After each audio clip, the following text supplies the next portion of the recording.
చూస్తున్నారా? చూడండి చూడండి, మా బొప్పాయి రైతులకి ఎంత ఆదాయాలు వస్తాయో ఈ చిన్న వీడియోతో చెప్తా. ఈరోజుతో అయిపోయి దీనికి సమాప్తం. ఈరోజుతో ఈ తోట ఈరోజు మిల్లర్ కొట్టేయాలా, మిల్లర్ కొట్టేసి మళ్ళా బొప్పాయి వేయాలి. తాగుబోతోళ్ళు సీట్లు ఆడేవాళ్ళు వీళ్ళే మేలు. వాళ్ళకి ఎట్టా తెలుసు ఖర్చు అవుతుందని, ఎట్టా నష్టమని. దానికి మించినట్టు అయిపోయింది వ్యవసాయం. దానికి చెప్తా, మనం ఇదో ఈ చెట్టుని పుట్టిన అంటే వాళ్ళు మనకి ఇచ్చేది ఫ్రూట్లో పిల్లనిచ్చినట్టు ఇస్తారు కదా, ఆ చెట్టుని 11 రూపాయలు లెక్కన కొని 50 రూపాయల నుంచి 70 రూపాయలు ఖర్చు పెట్టి వీటిని సాకి పెద్ద చేసి రోగాల రుసుల నుంచి అన్నీ కాపాడుకొని దెబ్బెరువు దోలి ఇన్ని చేసి పంటకు చేతి వచ్చినాక ఎంత కమ్మాను తెలుసా? ఆ చెట్టుని 5 రూపాయలు. 5 రూపాయలు మనకు వచ్చింది చెట్టుకి. చాలా పెద్ద ఆదాయం. కానీ మళ్ళా బొప్పాయి వేయాలి.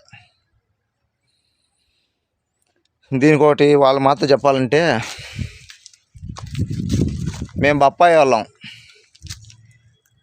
బొప్పాయి వేస్తాం, వస్తే 3 లక్షలు, పోతే 1 లక్ష, నెత్తిన గుడ్డ. అట్లా అయిపోయింది పరిస్థితి. 5 రూపాయలు చెట్టు చాలా. కానీ మళ్ళా రేపు సంవత్సరం మళ్ళా బొప్పాయే, ఇంకేరే పనిలే మాకు. అదే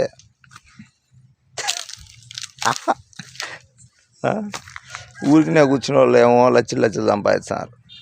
ఇక్కడ ఎండకి వానకి వ్యవసాయం చేసే వాళ్ళకేమో మేము పెట్టిన పెట్టుబడి మళ్ళీ దాన్ని సంపాదించుకునేదానికి రాత్రి పగులు కష్టపడాలి. సూపర్. ఏం చేద్దాం, అటున్నది రైతుల పరిస్థితి. సరే మరి ఉంటా. మరి ఈరోజుకి ఇంతే. మీకేమైనా డౌట్లు ఉంటే కామెంట్ బాక్స్లో పెట్టండి.